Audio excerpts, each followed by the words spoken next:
Welcome to Jude Nnam music training session.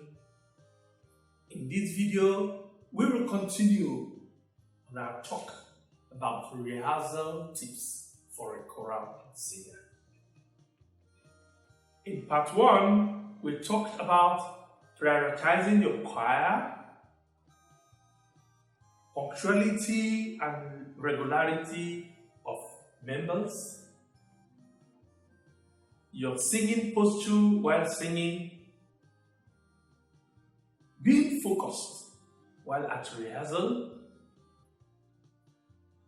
To follow this discussion, it is important for you to watch my video on rehearsal tips for a choral singer part 1.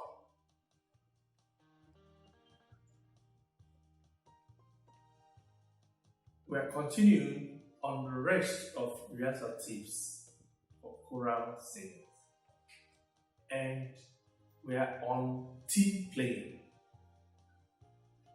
Team playing. No man is an highlight.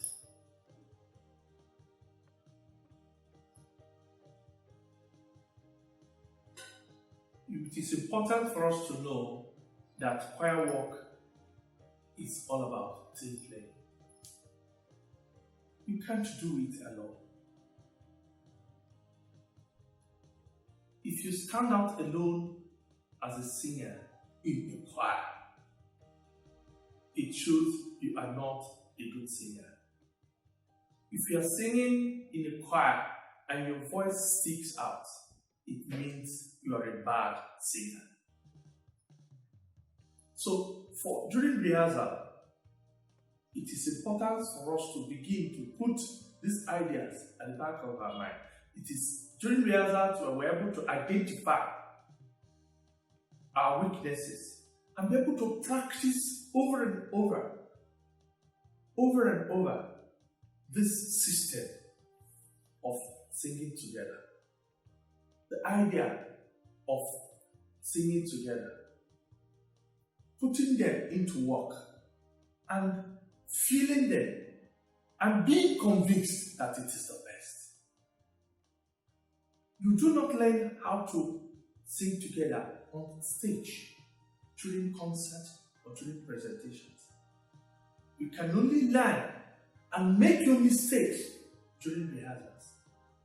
So it is important for you to be at the rehearsal and use that as the ground for a kind of formation to be able to train yourself. Trust your conductor, knowing that he or she knows what he's doing. When it's time for a piano singing, soft playing, singing, piano, and the conductor signals the choir to come low, it is important that everyone comes down together. If there is a signal to go loud, we should be able to feel the choir move as a team up to the point where the conductor says it is okay. If it's also a signal for crescendo, when you move gradually up, we want to feel the choir rising up together as a team to the climax. So if it is also the opposite, which is diminuendo or decrescendo, one should expect to hear the entire choir begin from that height and descend gradually to a piano, pianissimo, or pianissimento. That is teamwork. There are some works that require silence, where you need to observe 2 silent beats, 3 silent beats. It is important also that everybody does that. You take a break for a beat or 2 or 3 beats and begin simultaneously. All these things are very, very important. That is teamwork. It's good coordination.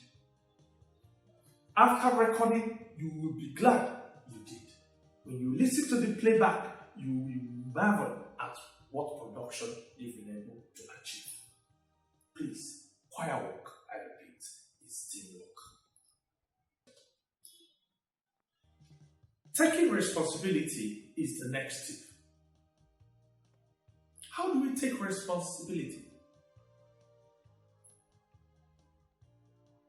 For you to be a member of a choir that will be respected, that will be remembered, time long after you must have gone, try to open your heart to accepting responsibilities.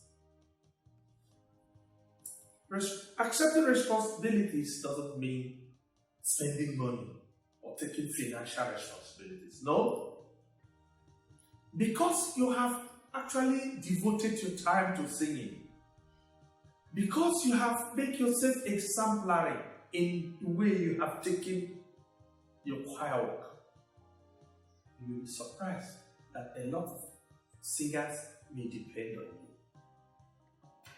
A lot of singers may want to have your mentorship. How do you carry them along?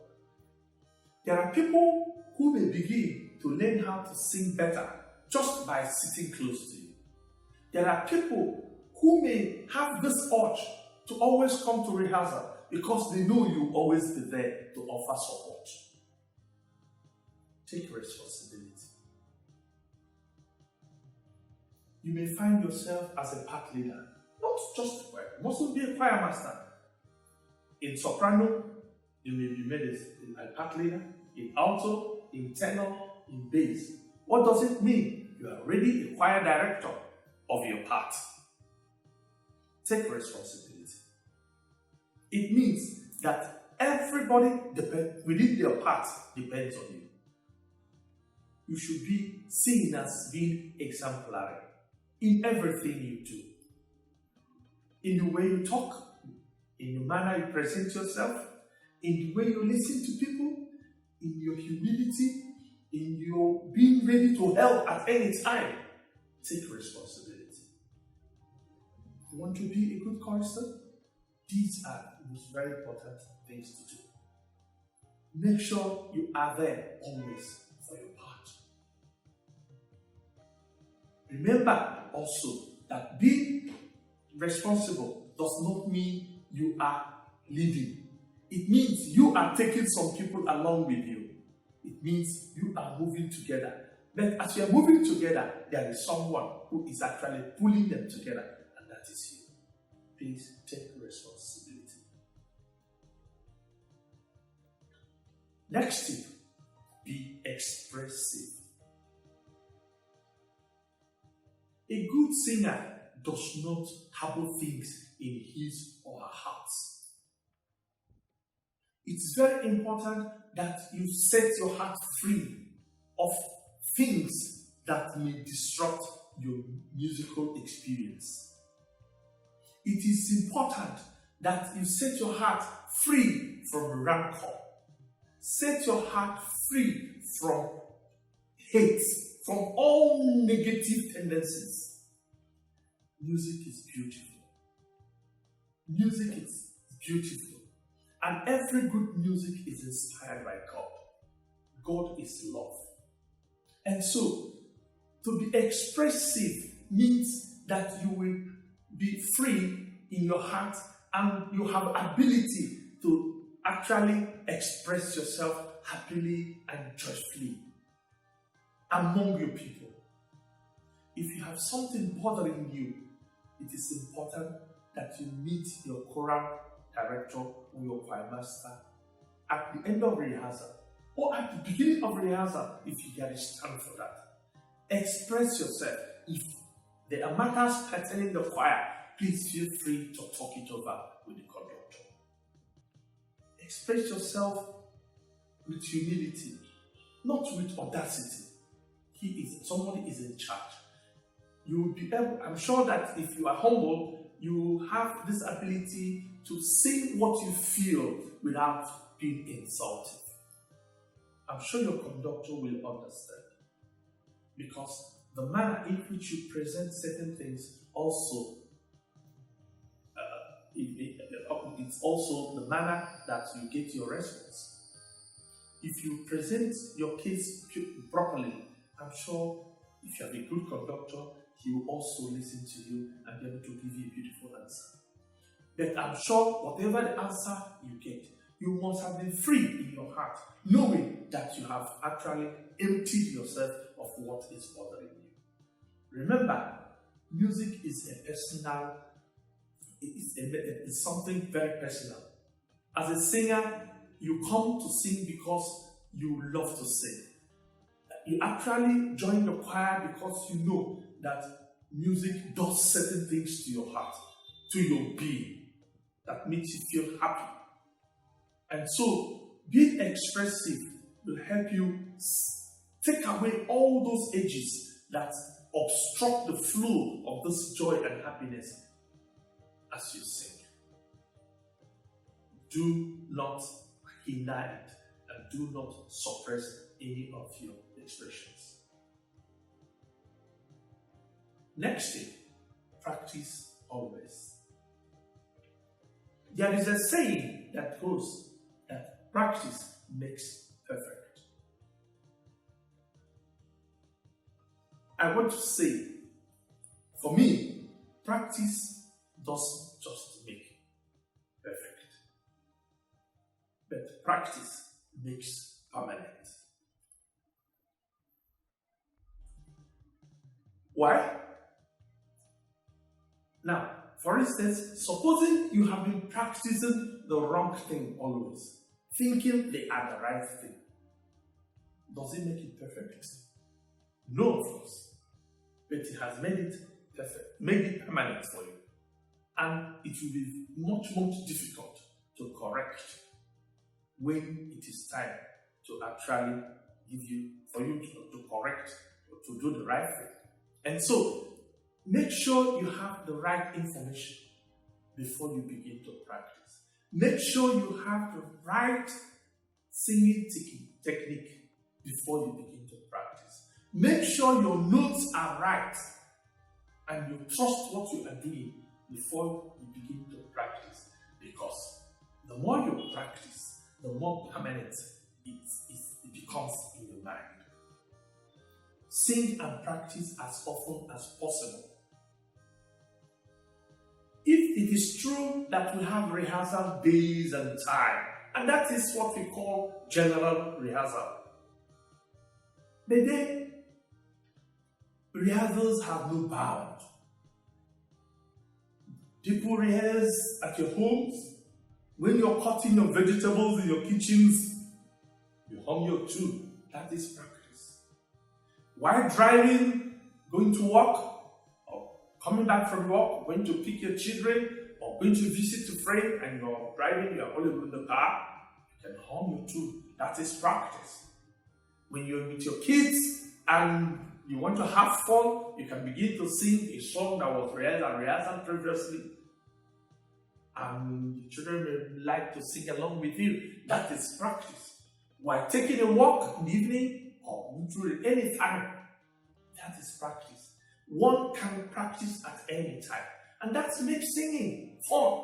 That makes rehearsal fun. It must not be formal. Don't make it too formal. Rehearsal can be done at any time and within any little space you find.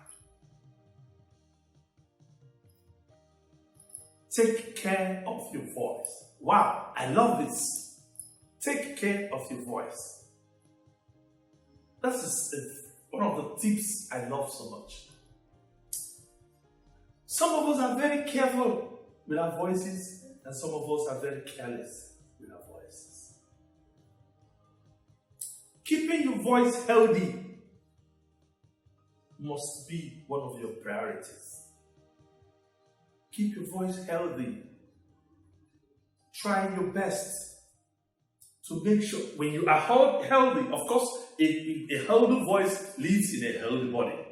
So keep your health, make sure you are healthy yourself, and then, of course, you have a healthy voice. Drink lots of water. Keeping your voice dehydrated always weakens your voice. Make sure there is fluid in your voice, especially if you have to talk for a long time, especially if you have a long discussion. Always keep a glass of water handy. It helps you moisturize your voice from time to time. Okay? When you want to talk, do not scream. Do not scream. Avoid calling someone who is far off. It means putting a strain on your voice. Please, guide your voice jealously. Be very conscious of your voice as a singer. When your voice is hoarse, avoid discussions that is lengthy, or avoid discussions that could put strain on your voice. Guide your voice jealously. Do not shout. Do not attend parties where you need to scream to be heard if you really want to take care of your voice. There are some songs that need people shouting to be heard. Avoid taking part in such musical activities. For choral singers, your style of singing is different. You sing with gentility. Even when you want to sound loud, you actually have to project your voice and still come back. There's flexibility in your voice. It goes up and it comes down. It doesn't stay up, go up and stay there for a long time. It is very dangerous for your voice. Please be careful about that. And from time to time, take a break from singing if you begin to feel some pain as you sing. Whenever you are taking some pitches and you begin to feel some pain, please take a break. Guide your voice, take care of your voice. It is a gift from God. Please be very conscious of that. And I'm sure if your voice is taken care of, it will serve you all the days of your life. Your voice is actually meant to stay with you till you die. Do not lose your voice earlier than God wanted you to. Thank you. I hope this rehearsal tips for choral singing will make your rehearsal times beautiful and make you a better singer. Please do well to subscribe to my YouTube channel and click on the notification bells for updates on Jude Nnam music training sessions. My social media handles are on the descriptions to this video. Do well to follow me.